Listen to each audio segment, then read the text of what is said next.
Hi everyone, this is Sabah Hassan this side. Today we'll be starting the second chapter of Federalism of your NCRT book, class 10th. And as you know कि you must be aware of the present scenario और उस situation में मुझे नहीं लगता कि it is like school बहुत जल्दी खुलने के आसार नज़र आ रहे हैं. आप देखते होंगे, आप सबको पता होगा किस तरीके का माहौल चल रहा है. So I think this is the best time कि आप इसको बहुत अच्छे से इस्तेमाल करें, जहाँ तक हो सके पढ़ें. और मैंने पहले सोचा था कि एक चैप्टर का बना के छोड़ दूँगी, बट आई फील कि ऐसा नहीं है, क्योंकि ज़रूरत है कि यू मस्ट बी लाइक अब ये है कि घर बैठे हो तो एटलीस्ट जितना हो सके कोर्स ख़त्म करो. यू नेवर नो कि किस तरह की सिचुएशन आगे आने वाली है, क्या हमें करना है और क्या किस तरीके से क्या हो पाएगा. खैर, विदाउट मच डिले हम स्टार्ट करते हैं. फेडरलिज्म. देखो बेटा, फेडरलिज्म ये चैप्टर थोड़ा ढंग से पढ़ना पड़ेगा, अच्छे से पढ़ना पड़ेगा, क्योंकि इसके कॉन्सेप्ट का क्लियर होना बहुत ज़्यादा ज़रूरी है.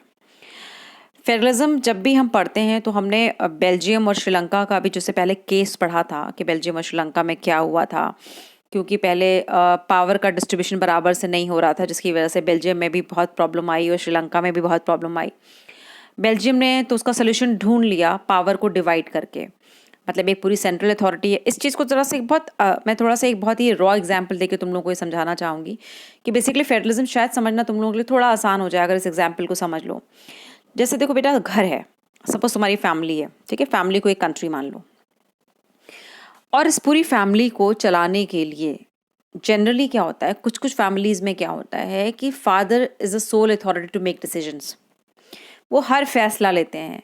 मतलब वो बच्चों को कहाँ पढ़ाना है, किसकी शादी कब करनी है, किसको करियर क्या बनाना है, किसको कहाँ जाना है, किसको कब जाना है, किसको कब सोना है, किचन में आज क्या बनना है, किस वक्त खाना खाना है. हर आज चीज़ें जो होती है वो चाहे घर में 5 मेंबर हों चाहे 7 मेंबर हों, लेकिन हर चीज़ अगर एक इंसान डिसाइड कर रहा है तो हम ये कहते हैं कि पावर सेंट्रलाइज्ड है. पावर सेंट्रलाइज का मतलब क्या है कि पावर एक आदमी के हाथ में है, जो मेन अथॉरिटी है उसके हाथ में पावर है. वही हर तरह का फैसला ले रहा है, चाहे वो छोटे सब्जेक्ट्स हों, छोटी छोटी बातें हों, चाहे बड़ी बातें हों, लेकिन हर तरीके का फैसला जो है वो खुद ले रहा है.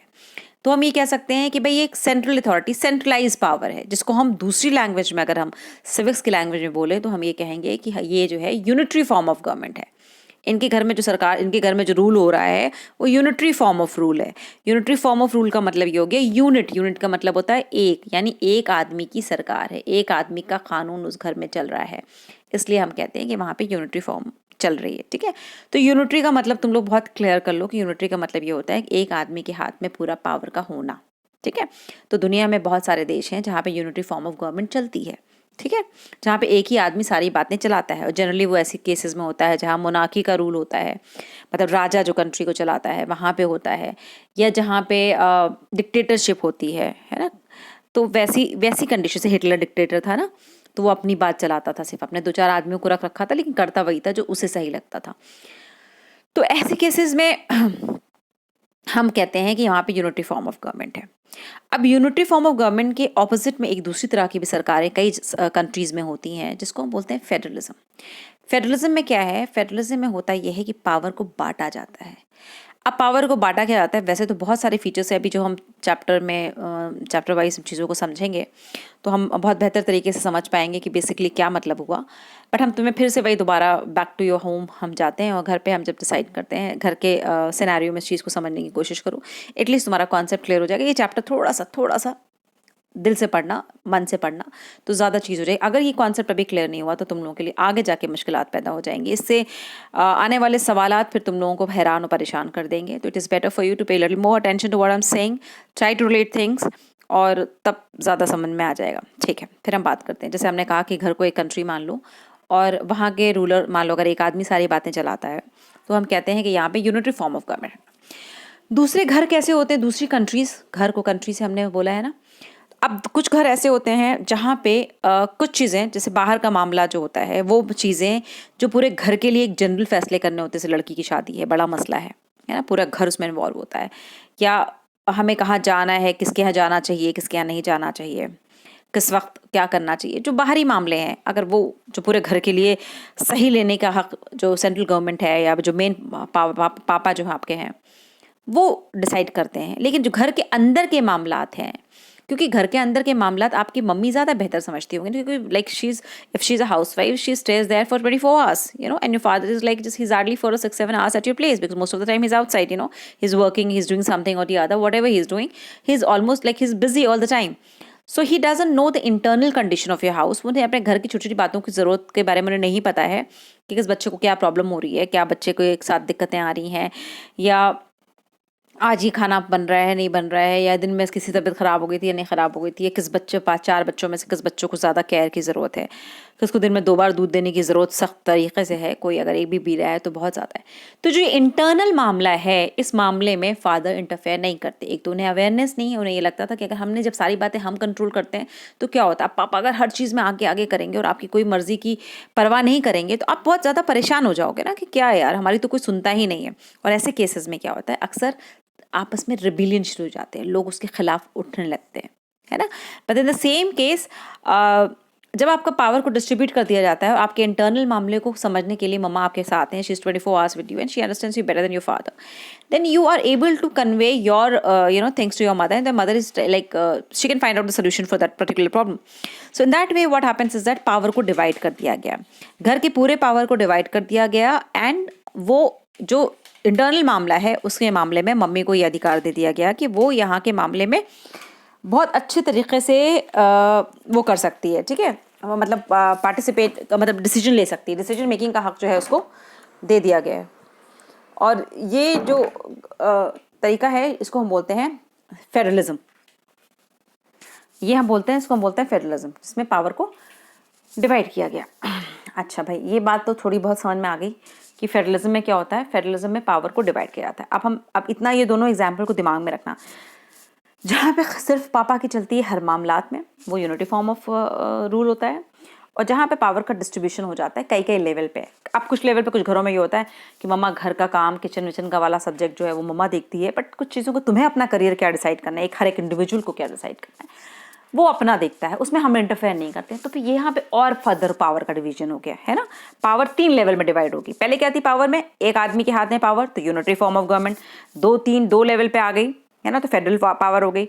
और ये पावर का 3 लेवल भी हो सकता है मम्मी भी अपने कुछ चीज़ें छोड़ दें कि चलो हम नहीं पढ़ना है, मैंने चक्कर नहीं पढ़ना, तुम्हारा जो मन कर रहा है, तुम्हें दिल लगता है हम टीचर बनना है, डॉक्टर बनना है, इंजीनियर बनना है, दुकान खोलनी है, that's your concern, that's your prerogative. तुम्हें डिसाइड करना है what you are supposed to do. So it's like I am not bothered about that, you just have to study what I can make you do to achieve your objective, that I am there, but लेकिन मैं तुम्हारे मतलब internal मामले में interfere नहीं करूँगी. ये 3 level of division of power होता है ना. तो यहाँ पे पावर को और डिवाइड कर दिया गया है. बात समझ में आ रही है? आप इस बात को जहन में रखो, ठीक है. अब समझो क्या चीज़ है. देखो, बेल्जियम में क्या हुआ था. बेल्जियम में 1993 में रीजनल गवर्नमेंट को कुछ पावर दिए गए थे जो कि सेंट्रल गवर्नमेंट पर डिपेंडेंट नहीं थे. सेंट्रल गवर्नमेंट पर डिपेंडेंट नहीं थे मतलब कि जो रीजन था, जैसे मम्मा को वो पावर दे दिए गए जिसपे वो पापा की राय और मर्जी की पर डिपेंडेंट नहीं थी कि उन्हें रात में क्या खाना बनाना है, ठीक है. तो रीजनल पावर्स जो थे वो सेंट्रल पावर पे डिपेंडेंट नहीं थे. तो बेल्जियम पहले यूनिटरी फॉर्म में थी, सारा सेंट्रल एक आदमी के हाथ में, फिर बाद में वो फेडरल फॉर्म ऑफ गवर्नमेंट में चला गया था. लेकिन जो श्रीलंका था, श्रीलंका यूनिटरी सिस्टम को ही फॉलो करता था, जिसके पास नेशनल गवर्नमेंट के पास सारे पावर्स है. अच्छा, यहीं पर एक और बात समझ लो. हुआ ये हमारे इंडिया में किस तरीके के हिसाब किताब है. हमारे में एक प्रधानमंत्री होते हैं और तुमने एक मुख्यमंत्री होते हैं, तो सुना ही होगा ना. प्रधानमंत्री जो होता है वो सेंट्रल गवर्नमेंट का पार्ट होता है, और तुम्हारे जो सीएम होते हैं वो स्टेट गवर्नमेंट का पार्ट होते हैं. वो अपने इंटरनल स्टेट का मामला देखते हैं, है ना. यूपी वाला जो मंत्री होगा यूपी वाला जो मुख्यमंत्री होगा यूपी का हिसाब किताब रखेगा. महाराष्ट्र वाला महाराष्ट्र का, पंजाब वाला पंजाब का, मतलब हर स्टेट का अपना अपना मुख्यमंत्री अपने अपने एरिया का हिसाब किताब रखेगा. लेकिन सारी पूरी कंट्री का हिसाब किताब ना सेंट्रल गवर्नमेंट रखती है. क्योंकि अगर ये पावर हम स्टेट गवर्नमेंट को दे दें, है ना, अब ये पावर अगर हम स्टेट गवर्नमेंट को दे दें कि तुम्हें जो मन में, तुम पूरी तरह से आज़ाद हो, हम कुछ नहीं करेंगे, तुम्हें जो मन में आए करो, सब लोग अपना अपना स्टेट देखो, तब तो यूनिटी कहाँ रह जाएगी. सब स्टेट टूट जाएगा, कोई स्टेट किसी के सुनेगा ही नहीं. इसलिए पावर तो दिए गए हैं पर इतना ज़्यादा पावर नहीं दे दिया गया है ना. अब मम्मा को पावर दिया गया पर इतना पावर नहीं दे दिया जाएगा कि तो जिससे हमारी लड़ाई, जैसे हमारे जाने दुश्मनी, तुम उनके घर में जाके चाय पार्टी, उनको अपने घर में चाय पार्टी कराओ, ये वो नहीं कर सकते ना. तो क्या होगा, घर में डिविजन्स आएंगे. तो उसी तरह से कंट्री टूटने लग जाएगी। इस बात की इजाज़त नहीं दी जाती। कुछ पावर जो होते हैं जो तुम्हारे घर के मामले के लिए तुम्हें ज़रूरी है तुम्हें दिए जाएंगे, पर ये जो कुछ मामले ऐसे हैं जिसमें कि सिर्फ सेंट्रल गवर्नमेंट ही फैसला लेती है, ताकि कुछ चीज़ें ऐसी होती हैं ना जो सबके लिए ज़रूरी होती हैं, है ना, सबके लिए, हर एक स्टेट के लिए ज़रूरी होती है। तो वैसे कानून जो होता है वो सेंट्रल गवर्नमेंट बनाती है। अब फेडरलिज्म एक ऐसी गवर्नमेंट है जिसमें पावर को डिवाइड किया जाता है एक सेंट्रल अथॉरिटी और उससे छोटे कई यूनिट्स के बीच में, कई और जगह पर, जैसे पापा मम्मी भाई बहन, है ना, कई सेंट्रल। उसी तरह का सेंट्रल गवर्नमेंट, स्टेट गवर्नमेंट, और ये तुम्हारा लोकल गवर्नमेंट जिसमें तुम्हारे पंचायत भी आते हैं गाँव में, और ये तुम्हारे आते हैं मेट्रोपॉलिटन भी आते हैं, ठीक है, ये दोनों चीज़ें आती हैं। ज़्यादातर फेडरेशन में 2 लेवल्स ऑफ गवर्नमेंट होती हैं। एक पूरी कंट्री का कानून बनाती है ना, ऐसे चीज़ों पे कानून बनाती है जो नेशनल इंटरेस्ट के होते हैं। अभी मैं तुम्हें एक बात समझाती हूँ। और दूसरे वो होते हैं जो स्टेट्स के जो रोज़मर्रा वाली चीज़ें होती हैं, उसको जो होती है वो स्टेट गवर्नमेंट बनाती है। और दोनों पावर्स जो होते हैं वो अपना एक दूसरे के लिए इंडिपेंडेंट होते हैं। अंदरूनी मामले में दखल अंदाजी नहीं की जाती जब तक कि वो स्टेट का अपना मामला ही रहता है, ठीक है। अब 2 स्टेट के बीच में लड़ाई हो जाएगी, कुछ हो जाएगी, तो वो अलग चीज़ हो जाती है। बट वैसे अगर आपका अंदरूनी मामला है स्टेट का, तो उसमें ज़्यादा इंटरफेरेंस सेंट्रल गवर्नमेंट का नहीं होता है। अच्छा, अब अभी तुम आगे जाओगे तो अभी समझोगे कि सेंट्रल गवर्नमेंट जो होती है, जो प्रधानमंत्री है ना, वो जो कानून बनाता है ना, वो सारे स्टेट लागू करते हैं। उसने कह दिया लॉकडाउन होगा, तो फिर ये वाला नहीं बोल सकता कोई कि हम नहीं करेंगे भाई लॉकडाउन, ऐसा नहीं बोल सकते तुम, है ना। वो अलग बात है कि अगर प्रधानमंत्री राय पूछो, सबसे पूछे भाई तुम बताओ तुम क्या करना चाहते हो, उसने कहा हम नहीं करना, ठीक है फिर आप ना करो। अगर प्रधानमंत्री ने कह दिया इट्स ओके। बट अगर वो कोई कानून बनाता है, उसने कहा डिमोनेटाइजेशन की बात करी, तो सबको करना पड़ा। ये थोड़ी ना था कि सिर्फ सेंट्रल का है तो खाली दिल्ली करेगी, नहीं, वो सबको करना पड़ता है। तो वो जो कानून बनाता है वो सारे उसके लिए एप्लीकेबल होता है, और जो स्टेट कानून बनाती है वो खाली उसी स्टेट के लोगों के लिए होता है। फिर आता है फेडरेशन जो होते हैं यूनिटरी गवर्नमेंट्स। एक सवाल जो तक जितना तुमने पढ़ा है, एक क्वेश्चन आता है, what do you mean by federalism. और federalism is a division of power between different constituent unit, जो तुमने अभी से पहले एक लाइन पढ़ी थी वो है, उस पेज से वही एक इंपॉर्टेंट क्वेश्चन बनता है। अब आता है तुम्हारा कि यूनिटरी गवर्नमेंट में क्या होता है। मैंने तुमसे बताया यूनिटरी गवर्नमेंट में एक लेवल ऑफ गवर्नमेंट होती है, और जो उसकी यूनिट जो होती हैं वो सारे सेंट्रल गवर्नमेंट के अधीन होती है। मतलब जो कहा बॉस ने, यस बॉस, आपने जो कहा हम वही सब फॉलो करेंगे, ठीक है। Central government can pass on orders to the provincial local government, और सेंट्रल गवर्नमेंट जो चाहे वो कहीं भी किसी भी के मामले में कोई भी कानून वो बना सकती है। लेकिन फेडरल सिस्टम में सेंट्रल गवर्नमेंट जो है वो स्टेट गवर्नमेंट को ऑर्डर नहीं दे सकती कुछ करने के लिए, है ना। स्टेट गवर्नमेंट के अपने ही पावर है कुछ अपने एरियाज़ में, और वो ज़रूर आंसरेबल ज़रूर है। वैसा थोड़ी ना मम्मा कुछ भी कर लें और पापा पूछेंगे नहीं, पूछेंगे ज़रूर। दे रखा है तुमको पावर, इसका मतलब थोड़ी ना है कि तुम हमें हिसाब भी नहीं दोगी कि कितना खर्च कर दिया तुमने, है ना। तो ये होता है। अब ये फीचर्स ऑफ फेडरलिज्म है, ये बहुत ही इंपॉर्टेंट है। एटलीस्ट 5 तो हर हालत में कर लो। What are the main features of federalism करके आता ही आता है सवाल, बोर्ड्स में नहीं तो प्री बोर्ड्स में नहीं तो मतलब आ ही जाता है ये सवाल। बहुत ही फ्रीक्वेंट आस्क्ड क्वेश्चन होता है ये।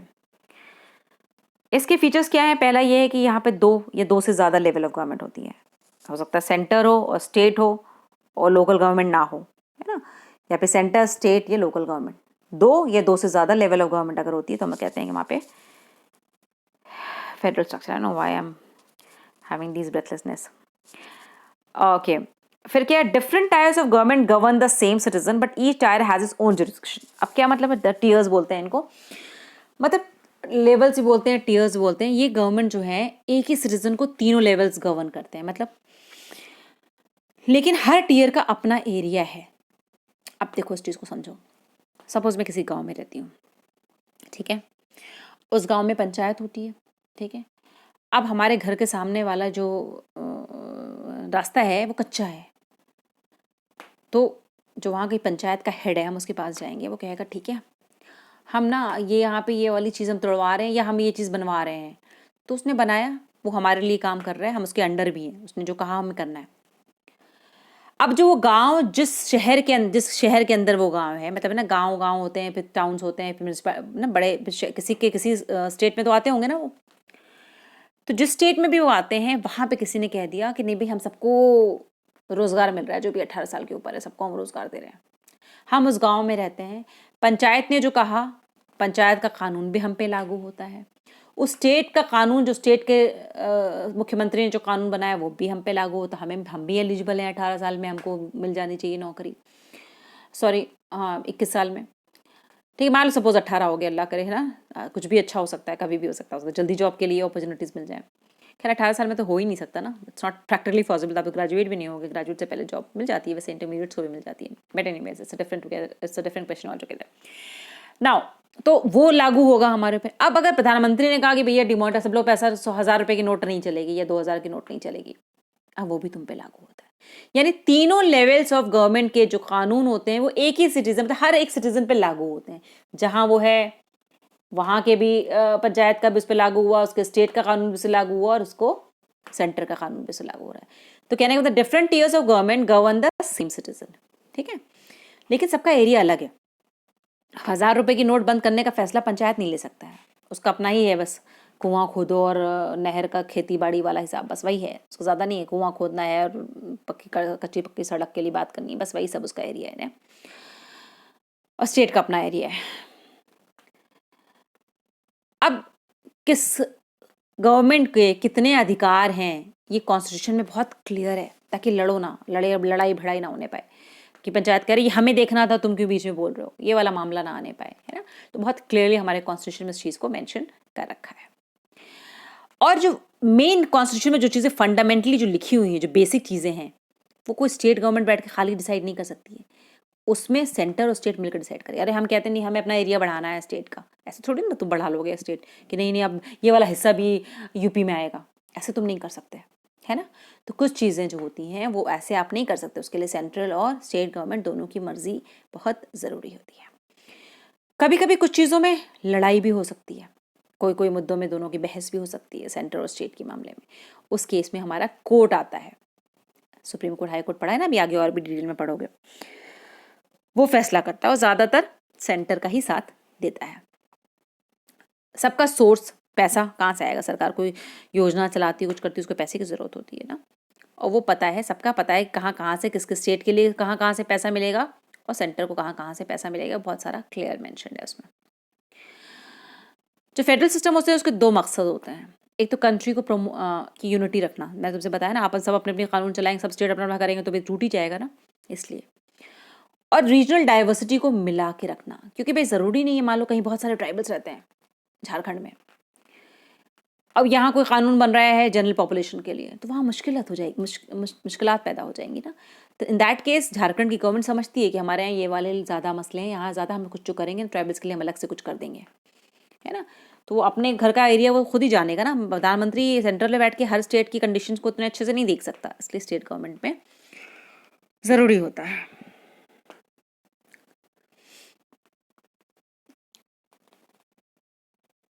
गवर्नमेंट जो होती है उसमें सबको एक दूसरे पे भरोसा करना पड़ता है, वरना एग्रीमेंट जो होता है, जो कोई भी एक आइडियल फेडरल सिस्टम है उसमें एक म्यूचुअल ट्रस्ट होना चाहिए और एक एग्रीमेंट होना चाहिए कि हम साथ ही रहेंगे, हम अलग अलग नहीं हो जाएंगे, इंडिपेंडेंस नहीं घोषित कर देंगे। अगर तुम्हें पावर दे दिया इसका मतलब थोड़ी ना है कि तुम एकदम बागी हो जाओ, है ना।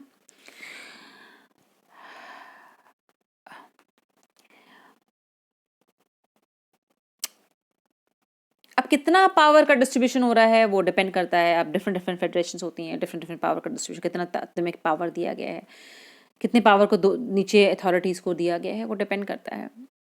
और दो तरीक़े होते हैं जिसकी वजह से फेडरेशन बनती हैं, पहला होता है कमिंग टुगेदर फेडरेशन, दूसरा होता है होल्डिंग टुगेदर फेडरेशन। फ़िलहाल इस वीडियो में इतना ही, और मैं coming together federation, holding together federation का वीडियो आई गेस जल्दी ही बनाऊंगी, मतलब इनफैक्ट बना दूंगी जल्दी। बहुत लंबा वीडियो हो जाता है तो तुम लोग बोर हो जाओगे ना, इसलिए मैं बहुत लंबे लंबे वीडियोज़ नहीं बनाना चाहती, and that is only reason मैं इतने छोटे वीडियोज़ बनाती हूँ, तो एटलीस्ट पढ़ लो, है ना। तो ठीक है, जितना बड़ा है इतना समझो और बताओ मुझे, कोई दिक्कत हो तो बताओ, ठीक है। ओके, टेक केयर, खुदा हाफिज़, स्टे सेफ।